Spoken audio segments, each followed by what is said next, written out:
Mula kay Ann Soberano, Bombo Radyo. Yusek, good afternoon. Yusek, ano po ang reaksyon ng Malacanang sa naging pahayag ni Senator Amy Marcos na ang administrasyon ay tulog at lasing sa kapangyarihan at tila nawawala na po yung focus ng administration sa mga mahahalagang issue? Napanood po natin mismo, personal, ang nasabing pagsasalita at pagtatalumpati ni Senator Amy Marcos sa INC rally kagabi. At ito po ang komento ng PCO bilang kumakalaban at lumalaban sa fake news. Namutawi kay Senator Amy Marcos ang mga salitang magpapaigting ng galit sa gobyerno. Ang paninira sa Pangulo at sa gobyernong ito. Nakakaawa ang mga obstructionist na tulad ng isang senadora. Nagre-rely, gumagamit ng fake news para makapanira lamang at para kalat ang mga ganitong klaseng maling impormasyon. Pero mas nakakaawa ang mga taong pumalakpak habang nakikinig kay Senator Amy Marcos. Dahil malamang hindi nila alam na ang mga sinasabi ni Senator Amy Marcos ay mga kwentong walang basihan. Nakakaawa dahil malamang ay hindi nila alam na sila ay ginagawa lamang mangmang. Sinabi natin na nadinig natin ang kanyang mga sinabi. Ang unang-una yung bilanggit ay wala daw pakialam ang gobyernong ito. At may bilanggit pa siya tungkol sa paggamit ng illegal na droga ang gobyernong ito. Pero ang tanong natin, ngayon ay sigasig ni Senator Amy Marcos na manira sa gobyerno. Samantalang 2019 siya ay senadora na. 2016 siya naman yata ay gobernador. At kilala naman niya ang dating Pangulong Duterte. Nalaman din naman niya na nang umamin ang dating Pangulong Duterte sa paggamit ng illegal na droga. Pinaghandaan po natin talaga ito para maipakita natin kung sino ba talaga ang gumagamit ng illegal na droga sa panahon na siya ay Pangulo na.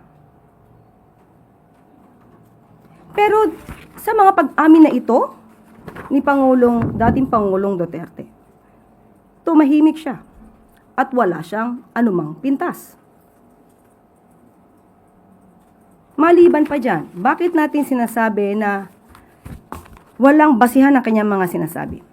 Dahil pinag-iigting niya ang galit sa mga farmers at mga mangingisda na mga kababayan natin at sinasabing walang tulong na pinapaabot ang gobyerno. Hindi natin alam kung Senator Amy ay bulag, nagbubulag-bulagan o talagang pinipikit lamang niya ang mata niya sa katotohanan para magamit siya sa paninira sa gobyernong ito. Marami na po ang naipaabot na tulong ang ating gobyerno, lalong-lalo na sa ating mga magsasaka at sa mga mangingisda. Ilan lamang ito sa ibibigay ko sa inyo na mga ebidensya. June 30, 2026, 186 Pangasinan fisherfolk received livelihood grants. Bago lamang po ito. So nakakataka kung bakit hindi po yata updated si Senator Amy Marcos sa mga pangyayari, sa mga programa ng gobyerno. At April 12, 2026, PBBM strengthens support for farmers and fisherfolk. So ano po ang kanyang basihan sa pagsasabing hindi tumutulong ang gobyerno sa mga magsasaka at sa mga mangingisda natin? At ito pa po, June 12, 2026, PBBM Food Assistance Program reaches 703 Camiguin farmers, fisherfolk. So hindi po ba mas nakakaawa ang mga taong nakikinig sa kanya? Dahil kung hindi magkakaroon ng pagsusuri ang mga nakikinig ay talagang mananatili silang mangmang sa katotohanan. At meron pa po siyang nasabi patungkol sa nagkukunwaring hindi nakikita ang sambuntong na ebidensya ang dose-dose ng testigo. Itong baha at flood control na lulunod sa atin lahat. 2019, naging senadora si Senator Amy Marcos. 2020, uulitin natin. Umamin si dating Pangulong Duterte na marami siyang ghost projects.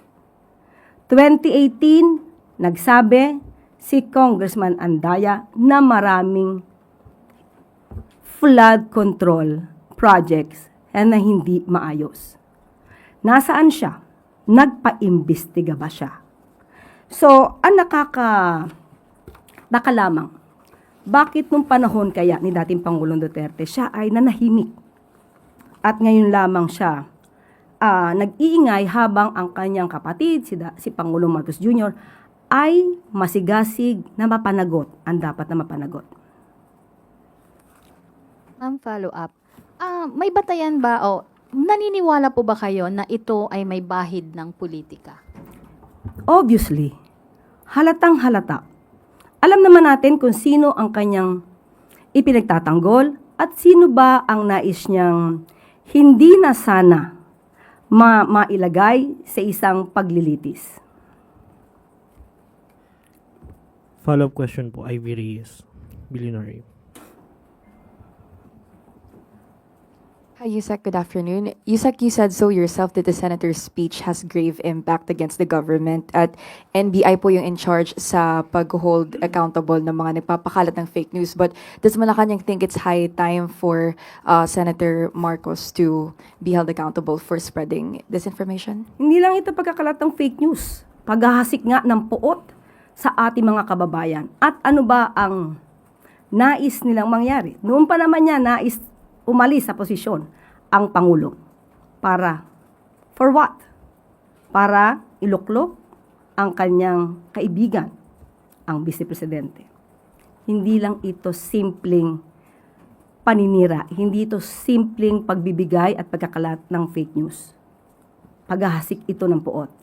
Hindi mag-uutos ang Pangulo na imbestigahan ng kanyang kapatid.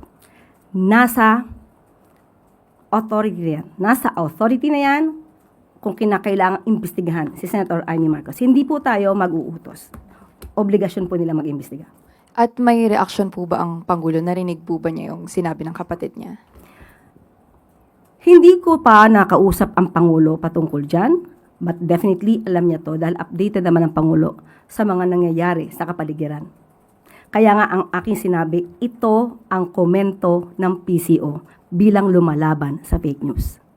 Next question po, Tuesday New, DZWB.